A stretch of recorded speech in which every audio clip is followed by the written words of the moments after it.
This representation tried since last week to inquire from the LBRMO kung talaga pong nakapaglagay ang DepEd ng line item ayon po sa itinatadhana ng batas. Mr. President, meron po. Ito pala. DepEd budget 100 million pesos for 2026 sa NEP, Provision of Learning Resources for Learners with Disabilities. Sa NEP po yun, Mr. President. Kung titignan po ninyo sa HGAB, nawala po yun. Yun po yung hinahanap natin. Kinwestiyon ni Senador Rodante Marcoleta si Senador Raffy Tulfo patungkol sa budget ng DepEd na nakalaan sana para sa mga mag-aaral na may special needs. Ayon kay Senador Marcoleta, ay tinanggal umano ito sa panukalang budget, samantalang ang ahensya ng PCO or Presidential Communications Office ay doble-doble ang nakuhang budget na gagamitin para sa pag-host ng ating bansa sa darating na ASEAN Summit sa susunod na taon. Tila, naibulsa na naman ng mga buwayang opisyal ng gobyerno ang pondo para sana sa mga kawawang mag-aaral. Kaya naman, ganun na lamang ito ipinaglaban ni Senador Marcoleta upang ito'y maibalik. Maraming salamat po, Mr. President. Mr. President, meron po tayong batas, itong Republic Act 11650, na kung tawagin po natin ay Act Instituting a Policy of Inclusion and Services for Learners with Disabilities in support of inclusive education. Sang-ayon po sa Section 13 itong batas na ito, Mr. President,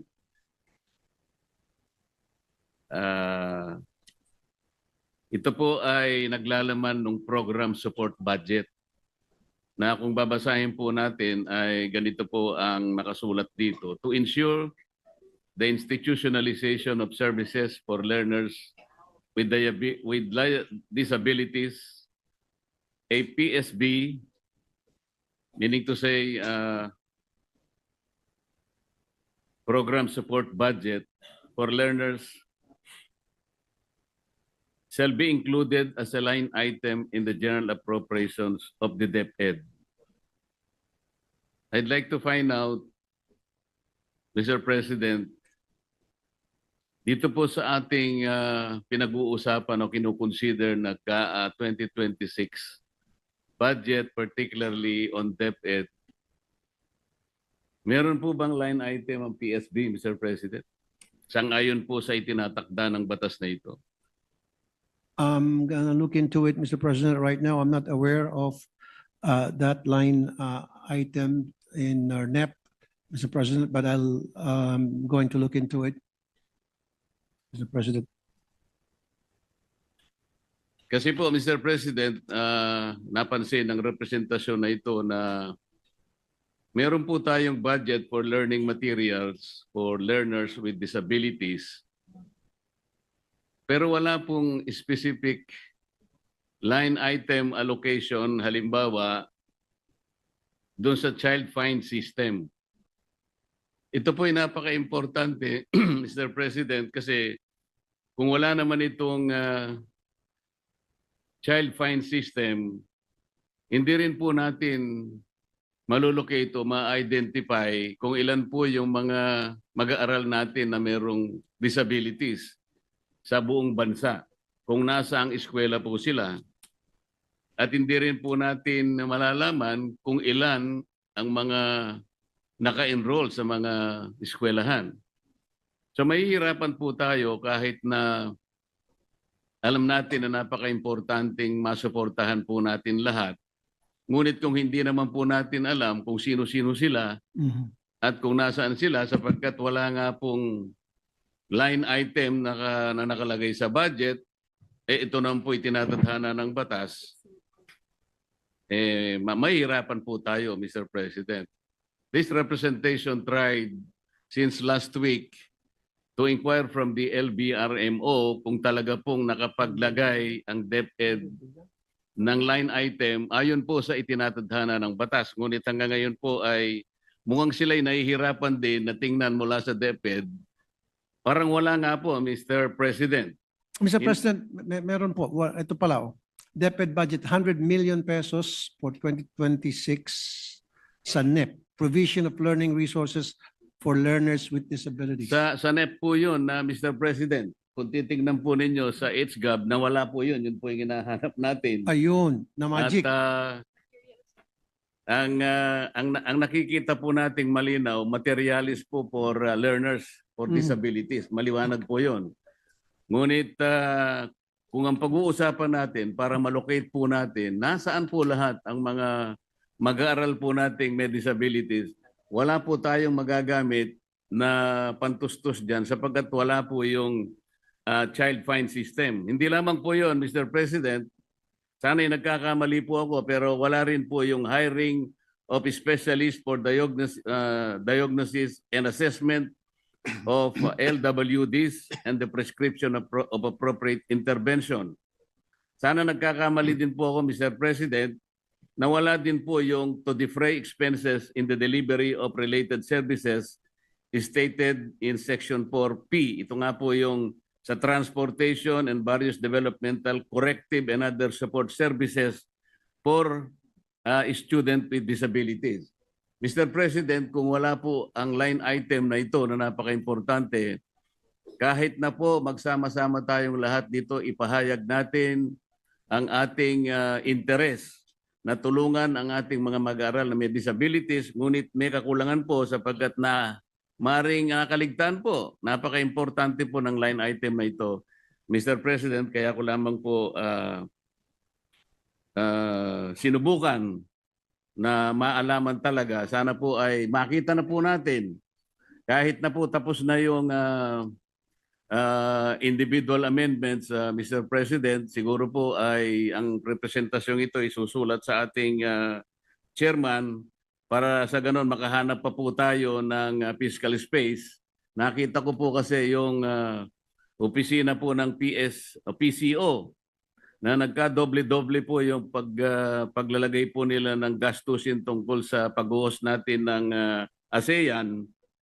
Binabalak ko po na meron po akong dinrap na sulat, baka sakaling doon po natin makita. Kung sakasakaling ito pong tatlong items na ito ay talagang hindi na ilagay na line item sa ating GAA na kinukonsider for 2026, Mr. President. Maraming salamat po, Mr. President. Maraming salamat. Thank Mr. you. Sponsor. Thank you. Mr. President, I would like to thank the Senator from Tarlac for raising that issue, and I promise, Mr. President, to my colleagues that after this, I would confer with the Chairman, Committee Chair sa Public Health at saka sa DSWD as well as Finance Committee Chair para pag-usapan ito yung mga budget na karapat-dapat para matugunan itong mga pinag-usapan natin dito. Tulad sinabi nga ni Senator Marcoleta na walang saysay itong pinag-usapan natin paano tayo susuporta dito sa mga magagandang programa natin pamalaan kung nawawala naman daw yung budget at wala naman daw sa NEP, correct me if I'm wrong. So that has to be addressed right away. Thank you for that, for being a keen observant on that matter, the good Senator from Tarlac. Maraming salamat po, Mr. President. Ako po'y sumusuporta sa atin pong kapatid na senador, Senator Raffy Tulfo, sapagkat ito pong patungkol po sa mga special children.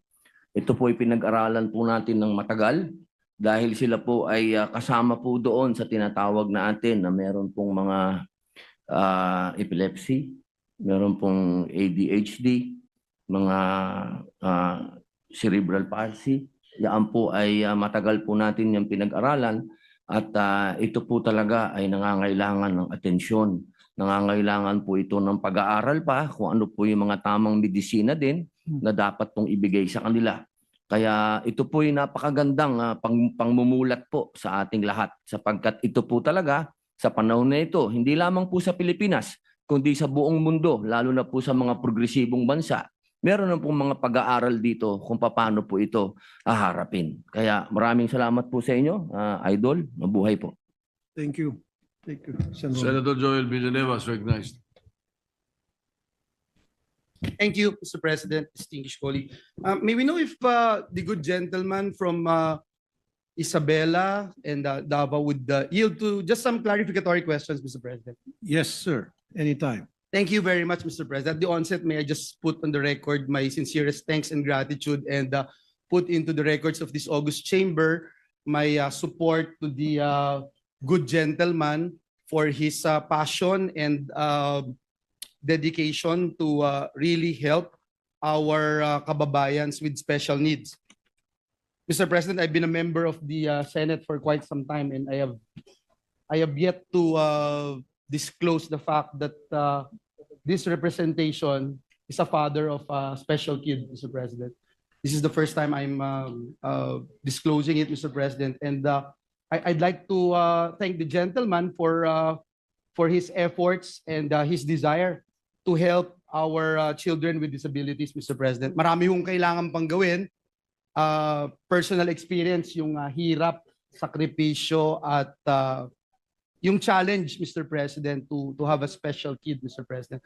So yung first question ko lang, Mr. President, if the good gentleman is aware of the previously passed law na pinasaho ng Kongreso, yung pong inclusive education, at ano po yung update kung meron man dito para matulungan yung ating mga kababayan with disability. Ang problema ho kasi lagi, syempre Mr. President, distinguished colleague, yung pondo, but at the same time yung challenge on how they're going to implement the law, Mr. President. I can see for the record the chairman of the Senate Committee on Education nodding his head.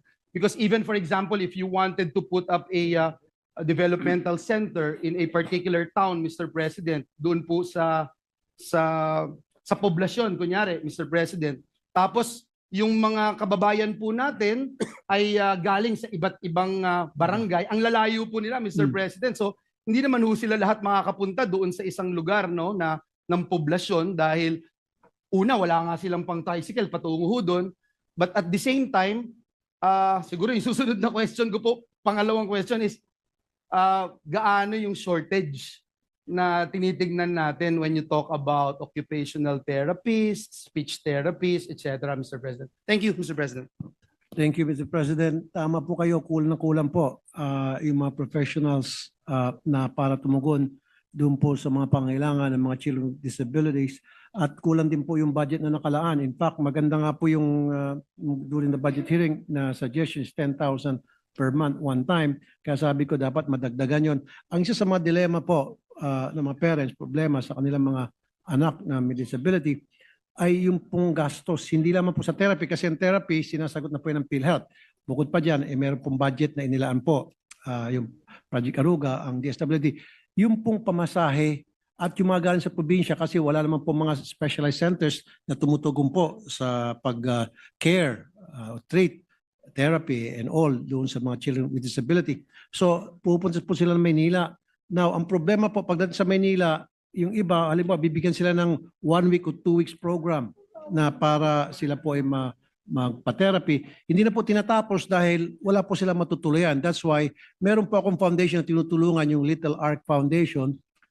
Marami po mga kwarto doon na pwedeng tumuloy yung mga bata na may disability after na sila po ay matreat sa Children's Hospital, and then kung kinakailangan mag-stay sila doon to 1 week, kompleto po, libre pagkain, libre asikaso, kami and all, kasama pa yung parents. Yun po yung isa sa mga bagay na mahalaga para sa akin.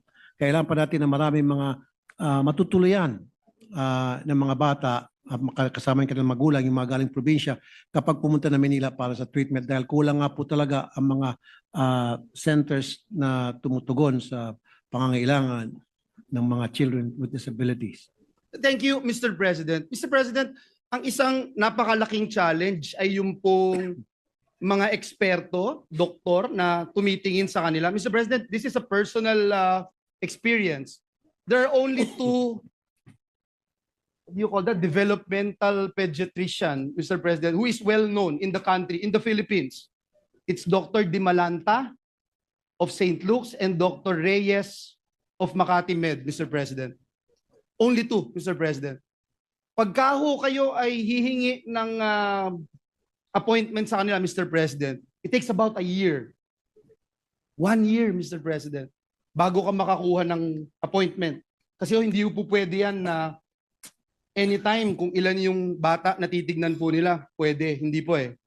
Ano yan, mayroon pong science na hindi nila pwedeng tignan kahit ilang bata na gusto ho nilang tignan. Dalawa lang po, uulitin ko, dalawa lang ho yung kakilala ko at talagang 1 taon bago kayo makakuha ng appointment. Doktor po yun, Mr. President. Assessment pa lang, Mr. President. Marami yung mga bata sa Pilipinas hindi na-assess that they're in the sphere of autism. Kaya ho napakalaking bagay nung autism awareness dahil akala nung iba ang autism ay sakit. Akala nung iba pag may autism hindi na mapapakinabangan. May mga magulang ho sa probinsya na nababalitaan natin, kinukulong po yung anak, pinapadlock, hindi ho pinapalabas ng bahay. Ang next po, Mr. President, is yung mga occupational therapists. Occupational therapists, Mr. President, in my own experience and just to research yung magagaling na occupational therapists, halos ho yung mga magagaling na occupational therapists nasa abroad na, Mr. President, dahil mas mataas yung sweldo doon at mas maganda yung magiging buhay nila kung sa ibang bansa. Hindi ko alam, Mr. President, if the gentleman would have a data as to how much or how many therapists we have, occupational therapists. Now you go to another thing, Mr. President, speech therapists, Mr. President. Napakakonti din po, Mr. President. Hindi ko po alam kung we have been doing our part every year to increase the number of speech therapists.